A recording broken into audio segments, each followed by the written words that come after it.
c'est le seul bâtiment qui a été conservé sur le territoire de la ZAC Porte de Valenciennes. Je vous propose qu'on fasse la petite visite, comme ça on voit un petit peu tout et puis d'en haut normalement on devrait arriver à recoller les morceaux avec ce que vous aurez vu sur site.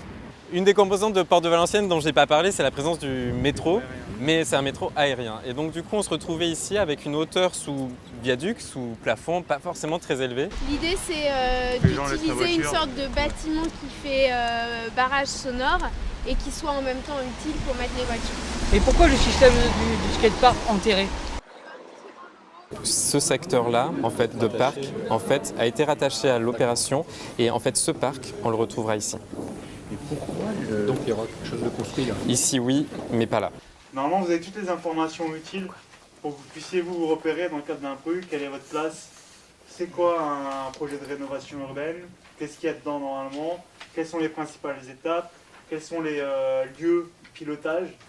Donc en fait, mon parcours professionnel, il est plutôt du côté de la médiation culturelle, de la muséographie, muséologie. Plus particulièrement, je me suis intéressée en fait au territoire, au savoir-faire qu'il pouvait y avoir sur un territoire, au patrimoine d'un territoire et comment on mettait en valeur ce patrimoine, comment on mettait en valeur ces savoir-faire en s'intéressant aux gens qui en étaient dépositaires ou qui les connaissaient. Donc voilà, j'ai fait l'école du Louvre à Paris. Le boulot du chef de projet, c'est mobiliser toutes les compétences qui sont en interne pour faire avancer le projet, mais aussi toutes les compétences externes que nous n'avons pas forcément et pour lesquelles on prend des prestataires de services. Par contre, évidemment, je ne fais pas tout. Je suis expert en à peu près rien et en même temps un peu tout. Ok, donc on va vous faire sortir 5 minutes. Il faut être attentif à une chose, comme il n'y a pas que des Lillois, il faut réussir à avoir une vision territoire. Voilà, est-ce qu'il y a toujours les mêmes proportions c'est surtout les logements les plus accessibles, je vais dire. Est-ce qu'ils sont toujours aussi présents là ou est-ce qu'on ne profite pas pour faire une montée de gamme, entre guillemets? Comment on décide en fin de compte qu'un quartier plus qu'un autre va être rénové? Et quelle proportion ça prend en fin de compte? Quand vous dites comment on décide d'un quartier plus qu'un autre, c'est dans le cadre de la rénovation C'est pas dans du NPNRU ou de manière pas dans le générale? quartier prioritaire, hein, vraiment dans le quartier là. Dans un quartier comme là, on n'est pas sur un quartier prioritaire. Qu'est-ce qu'on n'a pas abordé C'est bon, espace public qu'on a vu, les commerces. Installez-vous. Donc, comment on intègre la question des commerces dans la réflexion? On a peu de contrôle sur le futur preneur, sur le futur commerçant ou l'activité qui va venir.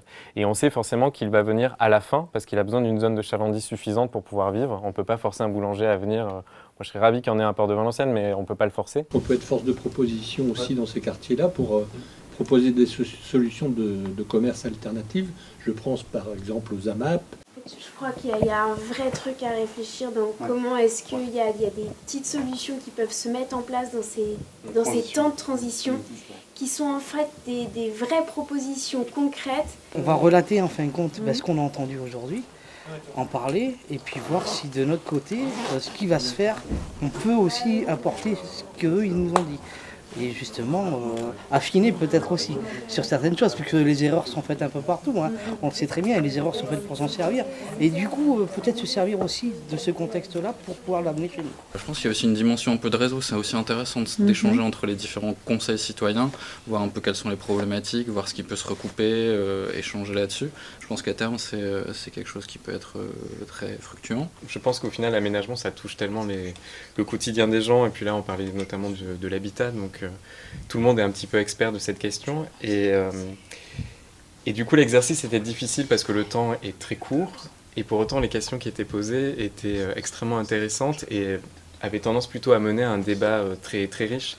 La question commerciale, moi, m'a beaucoup touché et je trouve qu'elle est extrêmement pertinente. Et c'est des gens qui ont aussi compris le temps long de l'aménagement, ce qui n'est pas forcément toujours le cas.